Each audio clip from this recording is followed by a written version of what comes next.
Hare Krishna Matajis. Please accept my humble obeisances. All glories to Srila Prabhupada. তো আজকে আমরা discuss করব how to Converse with devotees. ভক্তদের সাথে কিভাবে আমরা কনভার্স করলে, কিভাবে কথাবার্তা বললে কোনো রকম বৈষ্ণব অপরাধ বা ইল ফিলিংস থেকে আমরা দূরে থাকতে পারবো এবং কৃষ্ণকেও সন্তুষ্ট করতে পারবো একই সাথে। তো আমরা জানি যে বৈষ্ণব অপরাধ হচ্ছে একটা খুবই ডেঞ্জারাস অপরাধ। সমস্ত অপরাধের মধ্যে হচ্ছে শিরোমণি। বাকি সমস্ত অপরাধ খুব ইজিলি ক্ষমা হয়ে যায়। হরি অপরাধ, ধাম অপরাধ, সেবা অপরাধ, এগুলো ভগবান ক্ষমা করে দেন। কিছু সলিউশন আছে সবকটারই, কিন্তু বৈষ্ণব অপরাধ কাটতে কিন্তু একটু জটিল আর কি।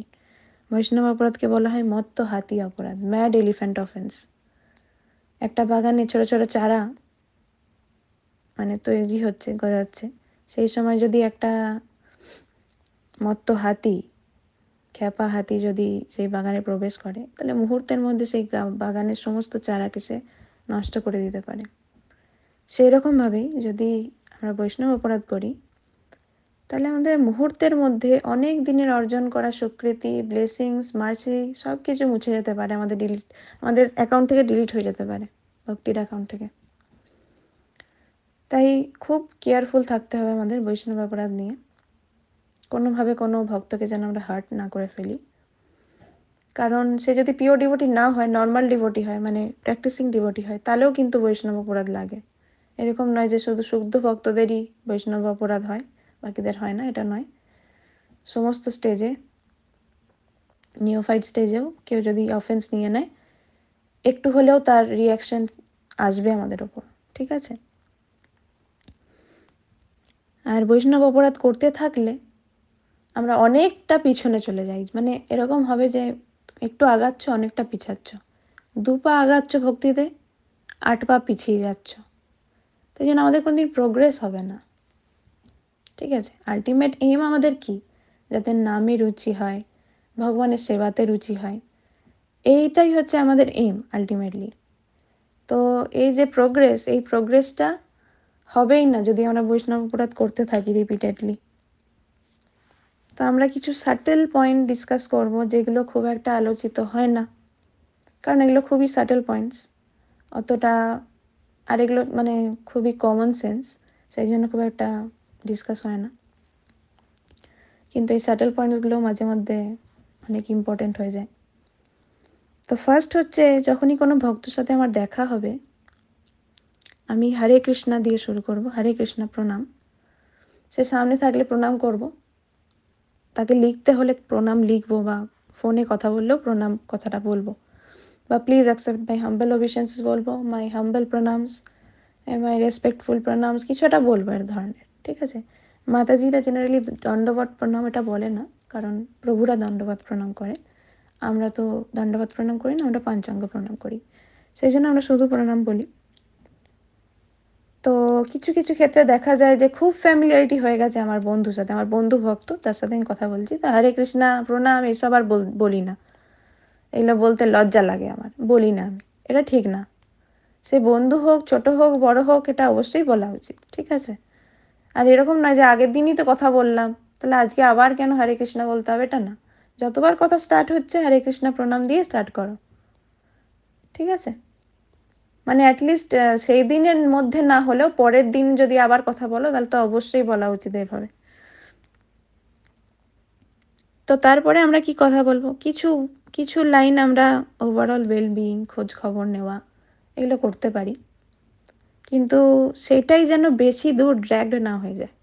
অনেক সময় এরকম হয় যে কোনো একটা ভক্তকে জিজ্ঞেস করলাম যে তাহলে আপনার বাড়িতে সবাই কেমন আছে, আপনার সব কিছু কেমন চলছে, চাকরি কেমন চলছে, অ্যাকাডেমিক্স কেমন চলছে, শরীর কেমন আছে, এরকম জিজ্ঞেস করলাম। তো সেই কোয়েশ্চেনটা খুব সিরিয়াসলি নিয়ে নেয়, দিয়ে জীবনের সমস্ত সমস্যা, সে নিজের সমস্ত সমস্যা সেই ভক্তের কাছে বলতে থাকে। এটা আমাদের করা উচিত নয়, ঠিক আছে? আমরা সবার কাছে আমাদের সমস্ত সমস্যা শেয়ার করব, কেঁদে বেড়াবো, এটা ঠিক না। আমাদের যা যা প্রবলেম হচ্ছে সেটা আমাদের সিনিয়রদের সাথে ডিসকাস করা উচিত। আমি যার কাছে গাইডেন্স নিচ্ছি তাকে বলা উচিত যে মাতাজি এই এই সমস্যা আমার বাড়িতে আছে, আমি কি করা উচিত আমার, এরকম নয় যে আমি প্রতিটা ডিভোটিকে আমি কেঁদে বেড়াচ্ছি, আমার জীবনে যা যা প্রবলেম আছে সেগুলো বলে বেড়াচ্ছি, সেটা ঠিক না। তো এই কথাটাকে খুব তাড়াতাড়ি শেষ করার জন্য আনসার দেওয়া উচিত এরকম যে, মানে এটা আমার পার্সোনাল এক্সপিরিয়েন্স, মানে পার্সোনাল ওপিনিয়ন, এরকম নয় যে এটাই রুল, বাট এরকমভাবে বললে ভালো যে মাতাজি হ্যাঁ সব কিছুই ঠিক চলছে ভগবানের কৃপায়, কিছু কিছু জিনিস তো ঠিক চলবে না, তো সেগুলো তো আমার পিউরিফিকেশনের জন্য কৃষ্ণা এরকমভাবেই চাইছে যাতে আমি এই বাধাগুলোকে অতিক্রম করতে পারি এবং এগোতে পারি, এরকমভাবে বলে শেষ করে দেওয়া উচিত। ঠিক আছে, এই এই কোয়েশ্চেনটা খুব সিরিয়াসলি নিয়ে সেই সময় আমি আমার জীবনের সমস্ত প্রবলেম তাকে শোনালাম, দিয়ে এই করেই আমার কনভারসেশনটা কেটে গেল, এটা করা উচিত নয়। আনলেস অ্যান্ড আনটিল সে আমার মেন্টার বা এমন কেউ যার কাছে আমি গাইডেন্স নিচ্ছি এই ব্যাপারে।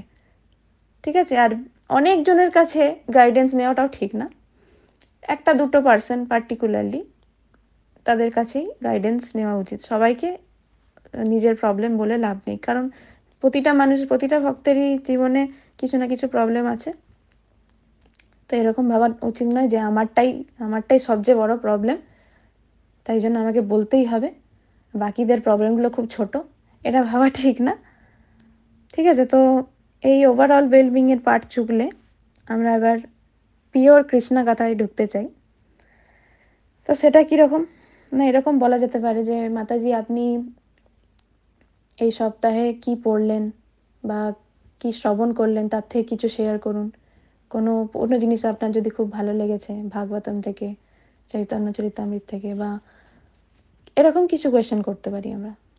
তখন সে শেয়ার করলো যে হ্যাঁ আমি আজকে প্রহ্লাদ মহারাজের চরিত্রের ব্যাপারে পড়ছিলাম, যে কীরকম সবাই তার এগেনস্টে, তার মধ্যেও সে কীভাবে ভক্তি করেছে, এবং তার মধ্যেও সে তার পিতার সাথে কিভাবে খুব সুন্দর ব্যবহার করেছে, কোনোদিন তাকে ক্রোধ দেখায়নি যে বাবা এতটাই অ্যান্টি আমার এগেনস্টে এতটা, তাই জন্য আমি তাকে রাগ দেখাবো, সেটা করেননি। এই ধরনের ডিসকাশন করতে পারি। এবং তারপরে যে সেকেন্ড ডিভোটি সেও কিছু বলতে পারে তার সাধনা থেকে, তার কিছু রিয়েলাইজেশন, কিছু পয়েন্টে যেটা তার মনে দাগ কেটেছে এরকম কিছু শেয়ার করতে পারে। তো এই ধরনের ভাগবতম বেসড, হরিকথা বেসড আমাদের কনভারসেশন হওয়া উচিত। অ্যাটলিস্ট 50-60% যেন তার মধ্যে হরিকথা থাকে। এরকম নয় যে ভক্তদের সাথে যখনই কথা বলছি আমি শুধু গসিপ করছি ম্যাটেরিয়াল, এটা ঠিক না একদমই। এবং এইগুলো পিওর কৃষ্ণকথা হওয়ার পর তখন তুমি কিছু সেবা রিলেটেড কিছু কোয়েশ্চেন জিজ্ঞেস করতে পারে, যে মাতাজি আপনি কি রান্না করেন ভগবানের জন্য, কোনো নতুন পদের রেসিপি শিখতে পারো তার কাছে, বা ডিটি ওয়ার্শিপ রিলেটেড কিছু স্ট্যান্ডার্ড কোয়েশ্চেন জিজ্ঞেস করতে পারো, মানে স্ট্যান্ডার্ড রিলেটেড কোয়েশ্চেন, এই ধরনের সেবা রিলেটেড কোয়েশ্চেন করা যেতে পারে। একদম লাস্টে কিছু ম্যাটেরিয়াল কোয়েশ্চেন বা ম্যাটেরিয়াল আলোচনা যদি বাকি থাকে যেটা না করলেই নয়, সেটা তখন করা যেতে পারে। ঠিক আছে, বাট প্রমিনেন্টলি যেন আমার কনভারসেশনের মধ্যে হরিকথা থাকে। প্রথম এই ধরনের কনভারসেশন একটু আর্টিফিশিয়াল হবে, মনে হবে যে এটা খুব ন্যাচারাল নয়, হ্যাঁ কেমন একটু লাগছে, এরকম হতে পারে। বাট আস্তে আস্তে যদি প্র্যাকটিস করি আমরা, তাহলে এটাই আমাদের ন্যাচারাল হ্যাবিট হয়ে দাঁড়াবে এবং এটাতেই ভালো লাগবে। ভগবান বলছেন যে মচ্চিত্তা মদ্গত প্রাণা বোধয়ন্ত পরস্পরম কথয়ন্তশ্চ মাম নিত্যম তুষ্যন্তি চ রমন্তি চ। আমার যারা শুদ্ধ ভক্ত তারা সবসময় আমাকে নিয়েই চিন্তা করে, আমারই সেবা করে এবং আমার সেবার জন্য তারা পুরো জীবনটা দিয়ে দেয়, এবং যখনই তাদের নিজেদের মধ্যে দেখা হয় তারা আমার ব্যাপারেই ডিসকাস করে। তো এই বোধয়ন্ত পরস্পরম এই জিনিসটা আমাদের লাইফে আনতে হবে, তো তবেই তো আমরা পিওর ডিভোটি হতে পারবো। এমনি নয় ভক্তদেরকে দেখে যদি আমরা হরিকথা না বলে অন্য কথা বলি, তাহলে কিন্তু সেটা ডিভোটি অ্যাসোসিয়েশন হচ্ছে না। অনেক সময় আমরা ভাবি যে ডিভোটি অ্যাসোসিয়েশন করছি, এই তো আমি মাতাজির সাথে দেখা করে এলাম, ওর ঘর থেকে ঘুরে এলাম, কিন্তু তার ঘর থেকে ঘুরে এসে তুমি কি কথা বলেছো তার সাথে, ডিসকাশনটা কি করেছো? যদি ম্যাটেরিয়াল ডিসকাশন করেছো তাহলে ডিভোটি অ্যাসোসিয়েশন হলোই না। সেটা ডিভোটি অ্যাসোসিয়েশন মানে হচ্ছে কনভার্সিং উইথ ডিভোটিস অ্যাবাউট হরিকথা, তবে সেটা অ্যাসোসিয়েশন হয়, নাহলে হয় না। তো এই জিনিসটা, এই হ্যাবিটটা অবশ্যই একদিনে আসে না, এই হ্যাবিটটাকে আস্তে আস্তে বিল্ড করতে হয়। ঠিক আছে, এবং এরকম নয় যে এটা খুব একটা লফটি জিনিস আর কেউ করতে পারছে না এরকম না, আমাদের চোখের সামনে এরকম একটা জ্বলন্ত উদাহরণ আছে, অনেকগুলোই আছে। তার মধ্যে প্রমিনেন্ট একজন হচ্ছে আমাদের খড়গপুর ভয়েসের রোহিত প্রভু, একজন প্রভু আছেন। সে যখনই ভক্তদের সাথে দেখা হয় সে ভাগবতম ডিসকাস করে। অতুল্য মাতাজির বিয়েতে যখন তিনি এসেছিলেন, তো সেখানেও তিনি সমস্ত ডিভোটিদের সাথে ভাগবতম ডিসকাস করছিলেন। এরকম তিনি যে প্রভু আপকো শেয়ার করিয়ে, সিনিয়রদের সাথে দেখা হলে আগে সিনিয়রদেরকে বলতে বলা উচিত যে প্রভু কিছু হরিকথা শেয়ার করুন প্লিজ, শুনতে চাই আপনার কাছে, এরকম বলা উচিত। আর তারপরে সেই সিনিয়র হয়তো নিজেই তোমাকে বলবে যে তুমিও শেয়ার করো, তখন তোমারও কিছু বলা উচিত। নিজে থেকেই প্রথমে বকবক করে বলা উচিত না, অবশ্যই সিনিয়রের সাথে দেখা হলে সিনিয়রকে আগে রিকোয়েস্ট করা উচিত হামলি, যে প্রভু আপনি কিছু হরিকথা, মাতাজি আপনি কিছু হরিকথা বলুন, আপনার সেই মুখ থেকে কিছু শুনতে চাই। তো এটা হচ্ছে অ্যাকচুয়াল অ্যাসোসিয়েশন ডিভোটি। তারপর এরকম হরিকথা হয়ে গেলে সেবা রিলেটেড কিছু কোয়েশ্চেন আমরা জিজ্ঞেস করব, বা তখন কোনো ছোটোখাটো সমস্যা প্রিচিং রিলেটেড এইসব আমরা জিজ্ঞেস করতে পারি। যেমন মাতাজি আমি তো চেষ্টা করছি কিন্তু প্রোগ্রামে কোনো ভক্ত আসছে না, কি করা যায় বলুন তো, এই ধরনের আমরা ডিসকাস করতে পারি। আর একটা হচ্ছে কোনো স্ট্র্যাটেজি যদি তোমার কাজে লেগেছে প্রিচিংয়ের ক্ষেত্রে, সেই স্ট্র্যাটেজিটা অবশ্যই তুমি তোমার কো মেন্টার্সদের সাথে শেয়ার করবে। যে মাতাজি আমি ফর এক্সাম্পল আমি প্রতিদিন ক্লাসের আগে একজনকে বলে রেখেছি সে সবাইকে কল করে ক্লাসের জন্য রেডি করায়, যে আজকে ক্লাসে আছে একটা রিমাইন্ডার দিয়ে দেয়। তারপর থেকে আমি দেখছি যে ক্লাসের অ্যাটেন্ডেন্সটা ভালো হচ্ছে। এই ধরনের কিছু স্ট্র্যাটেজি, কখনই স্ট্র্যাটেজি গোপন রাখা উচিত নয়। এরকম নয় যেটা আমার পার্সোনাল স্ট্র্যাটেজি আমি গোপন রাখবো, এটা কোনো কম্পিটিশন নয়, ঠিক আছে? সবাই কৃষ্ণের চিলড্রেন, আর কৃষ্ণ খুব খুশি হবে যদি তুমি তোমার স্ট্র্যাটেজি অন্য কাউকে শেয়ার করো। এগুলো এটা কোনো কম্পিটিশনের জায়গা নয় যে আমি বলে দেবো আমার আমার কি ট্রিক্স অ্যান্ড টিপস, তাহলে সেও এগুলো কাজে লাগিয়ে তারও অনেক কাউন্সিলই হবে। এগুলো ভাবা মোটেই ঠিক নয়, কারণ আলটিমেটলি আমরা সবাই কৃষ্ণের চিলড্রেন। তো তুমি তোমার ভাই বা বোনের, সে যদি সাকসেসফুল হয় তুমি কি এনভি হবে? মানে তুমি কি জেলাস ফিল করবে বা এনভিয়াস হবে? মোটেই না, না। তো অ্যাকচুয়ালি আমরা সবাই ভাই বোন, কারণ আমরা সবাই সোল হচ্ছে কৃষ্ণের পার্ট অ্যান্ড পার্সেল, প্রত্যেকই ইকুয়াল পার্ট অ্যান্ড পার্সেল। তো তাই আমরা সবাই হচ্ছে সিবলিংস। বডির রিলেশনশিপটা শুধু এই লাইফের পরে চলে যাবে, কিন্তু ইটারনাল রিলেশনশিপ হচ্ছে আমরা সবাই ব্রাদার্স অ্যান্ড সিস্টার্স, তাই তো? তো কখনোই অন্য ভক্তের প্রিচিং সাকসেস বা সাধনাদের সাকসেস দেখে আমাদের এনভিয়াস ফিল করা উচিত নয়, জেলাস ফিল করা উচিত নয়, বরং তার থেকে দেখে শেখা উচিত। কৃষ্ণা বলছেন যে এনভি মানে হচ্ছে এনভি, লেটার এন আর V, no vacancy in Golok Brindaban. NV যদি একটুও থাকে আমরা গোলক বৃন্দাবনে অ্যাটলিস্ট পৌঁছাবো না, ঠিক আছে? ওকে, আমরা একটু ডিস্ট্র্যাক্টেড হয়ে গেছিলাম, এরপর আমরা ফিরে আসছি কনভারসেশনে।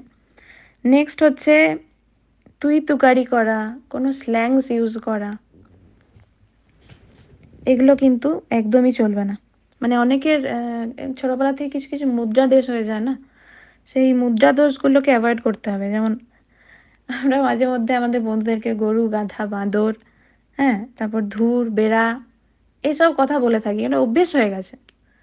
তো এগুলো মোটেই বলা চলবে না। সে যতই তোমার ক্লোজ ফ্রেন্ড হোক, ছোটোবেলার বন্ধু হোক, সে এখন ভক্ত হয়ে গেছে, এবং অভক্তদের সাথেও এরমভাবে কথা বলা চলবে না, তাহলেও একটা বাজে এক্সাম্পল সেট করছি আমরা। সেভাবে ভক্ত হওয়ার পরেও মুখে বাক শুদ্ধি হলো না, এখনও সেই একই রকমভাবে কথা বলে, ঠিক আছে?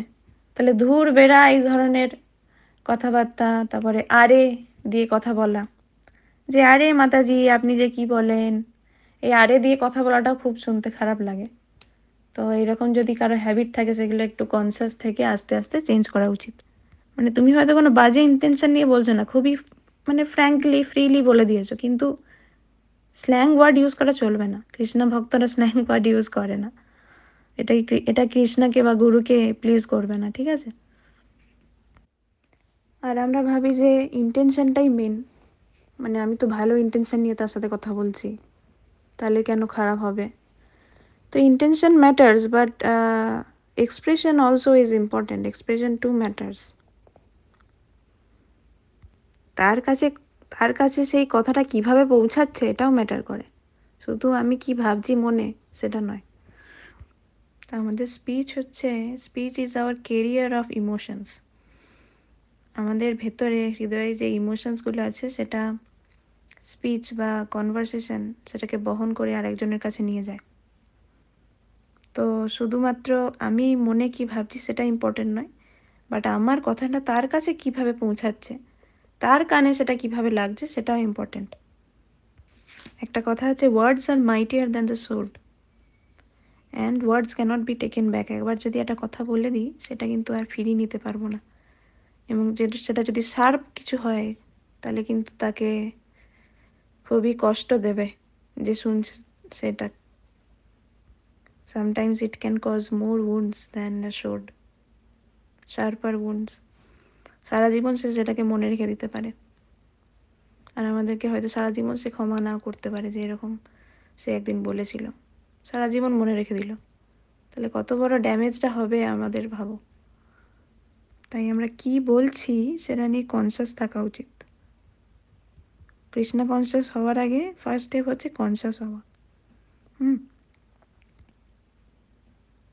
আরও কিছু জিনিস, যেমন আমরা ফ্রিকুয়েন্টলি যেগুলো ভুল করে থাকি সিনিয়রদের সাথে কিভাবে কথা বলবো সেটা নিয়ে। তো প্রথম কথা, সিনিয়র যদি একটুও যদি সিনিয়র হয় তার মানে সে সিনিয়র, ঠিক আছে?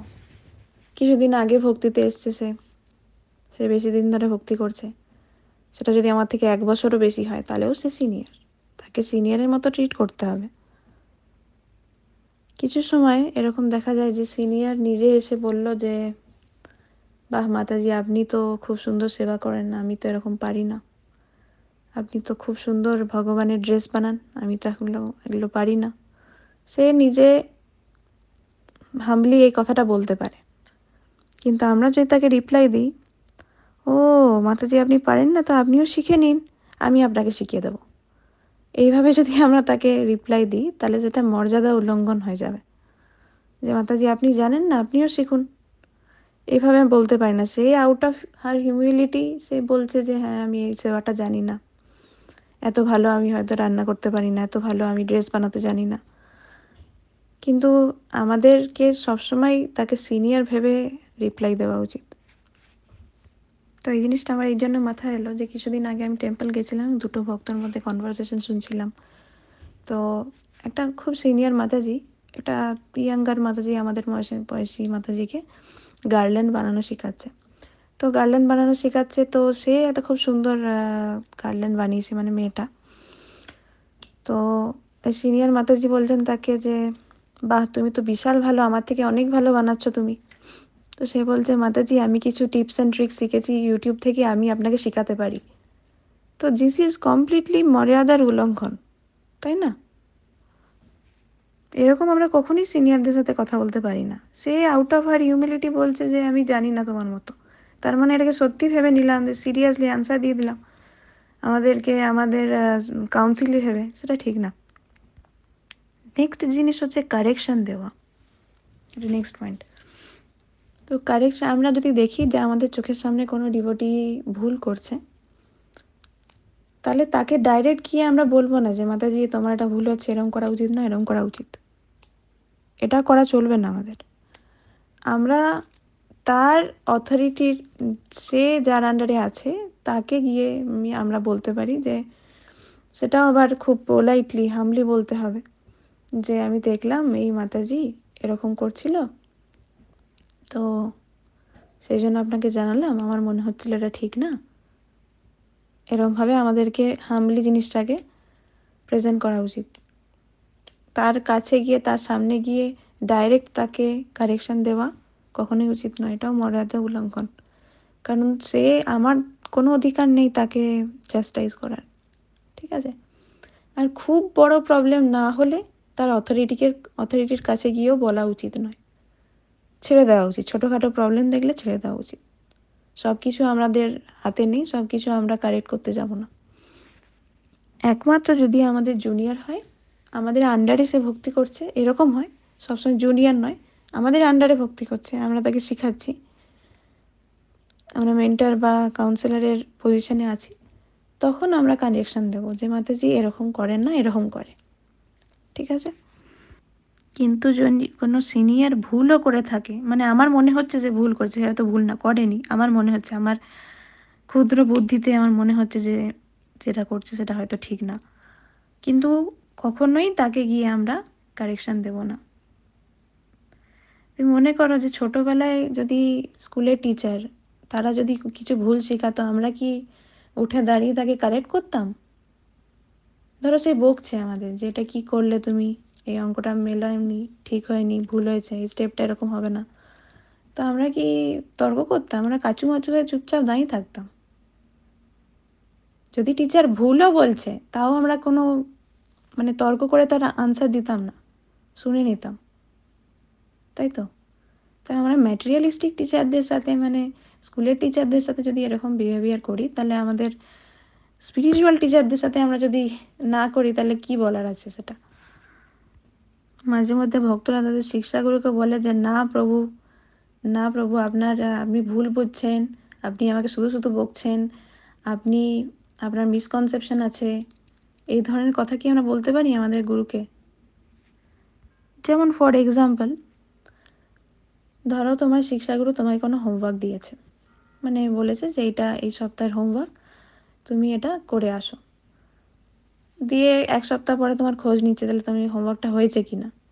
তখন যদি কেউ আনসার দেয় যে না প্রভু আমার হয়নি, আপনি আপনাকে এত জোর করেন আমাকে, কেন কেন আপনি এত জোর করছেন? আপনি জানেন আমি কত বিজি ছিলাম, আমি এই ফেস্টিভ্যালে বিজি ছিলাম, আমি ওই সেবাতে বিজি ছিলাম, আপনি দরকার হলে অমুক পার্সনের কাছে খোঁজ নিতে পারেন, জিজ্ঞেস করতে পারেন যে আমি কত বিজি। এভাবে তো আমরা বলবো না, না। আমরা যদি সত্যিই খুব বিজি ছিলাম, সত্যিই অনেক সেবার মধ্যে আছি, সময় পাইনি, সেটা আমরা হামলি বলবো, পোলাইটলি বলবো যে প্রভু সরি, ক্ষমা চাইছি, আমার এই সপ্তাহটা খুব ব্যস্ত হয়ে গেছিলাম, তবে আমি খুব শীঘ্রই, আমি যখনই ফ্রি হব হোমওয়ার্কটা করব। এইভাবে আনসার দেওয়া উচিত, তাই না? তো এইসব ছোটোখাটো জিনিসগুলো বলতে পারে কেউ বৈষ্ণব এটিকের ক্লাসে শেখানো হয় না, তাই তো? বৈষ্ণব এটিকের ক্লাস আমরা করেছি, এইসব ছোটোখাটো জিনিস শেখানো হয় না, কারণ এগুলো হচ্ছে বেসিক হিউম্যান এটিকেট। মানুষ হলে এইসব এটিকেটগুলো তার থাকবে। ছোটোবেলায় আমরা বাবা মার কাছে, আমাদের শিক্ষকদের কাছে এগুলো শিখেছি, কিন্তু যেহেতু আমরা এই জড়জগতের জীব, কন্ডিশনড লিভিং এন্টিটি, তাই জন্য মাঝে মধ্যেই আমার এই বেসিক হিউম্যান এটিকেটগুলোতেও আমাদের রিভিশন দরকার। সেই জন্য আমাদের রিভাইজ করার জন্য, আমাদের সেগুলো আবার মনে করানোর জন্য আমি কিছু বললাম। তো আমাদের কনসিয়াস থাকতে হবে আমরা কি বলছি, আর মনে রাখতে হবে যে ইন্টেনশনটা যেমন ম্যাটার করে, এক্সপ্রেশনটাও সেরকম ম্যাটার করে। তো এই প্রসঙ্গে একটা খুব সুন্দর পাস টাইম আছে।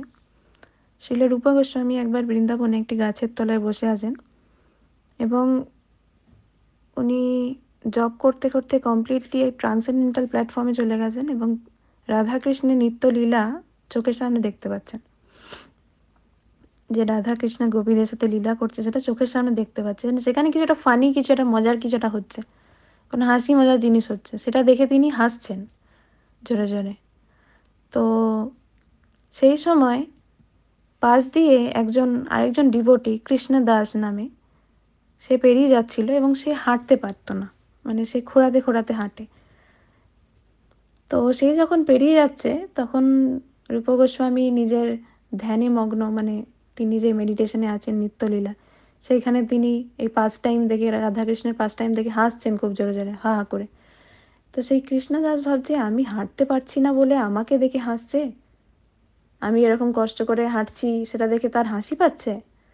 তো সে সনাতন গোস্বামীর কাছে গেল, দিয়ে বলল শিল রূপ গোস্বামীর সাথে আমি দেখা করতে গেছিলাম, তার কাছে যখন গেলাম সে আমাকে দেখে হাসতে শুরু করলো, আমার দেখে খুব কষ্ট হলো, আমি কিছু বলিনি, কিন্তু তাই আমার কাছে এলাম, আপনার কাছে এলাম আপনি।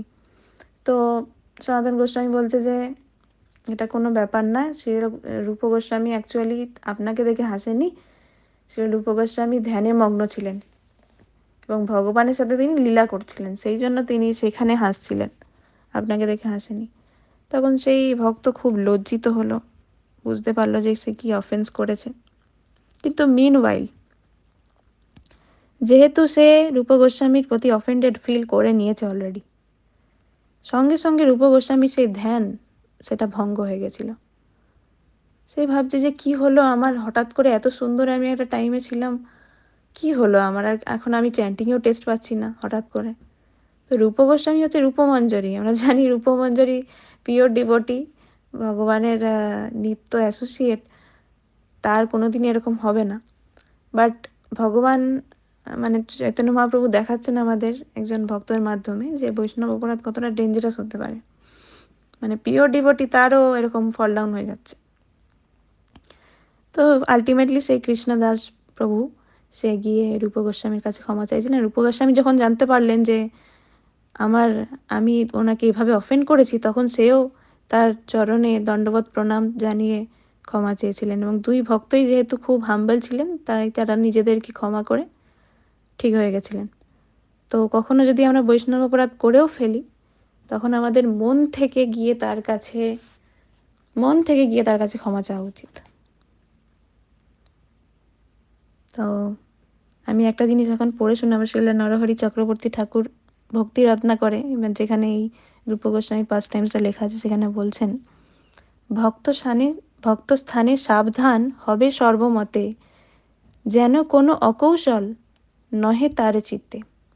Always be careful in your dealings with devotees and never create any ill feelings in their hearts. অকৌশল হইলে সব হয় অন্তরায়, প্রসঙ্গ পাইয়া কিছু কাহিয়ে এথায়। Creating ill feelings with the devotees will create impediments on one's path. I will relate a story regarding this truth. তারপর উনি এই রূপ গোস্বামীর এই পাস টাইমটা বলেন এবং তিনি কনক্লুড কিভাবে করছেন, ওহে ভাই, বৈষ্ণবেতে সাবধান হবে, প্রাণপান করি অপরাধ সমাইবে। Oh my brothers, please be very careful in dealing with the Vaishnavas. Beg their forgiveness for any offense with your heart and soul. যদি মনে হয় আমি কোনো বৈষ্ণবের প্রতি অপরাধ করেছি, তার কাছে গিয়ে নিজে থেকে মন থেকে ক্ষমা চাওয়া উচিত। এরকম নয় যে বাইরে থেকে আর্টিফিশিয়ালি দেখাচ্ছি, ভেতরে অন্য কিছু ফিল করি।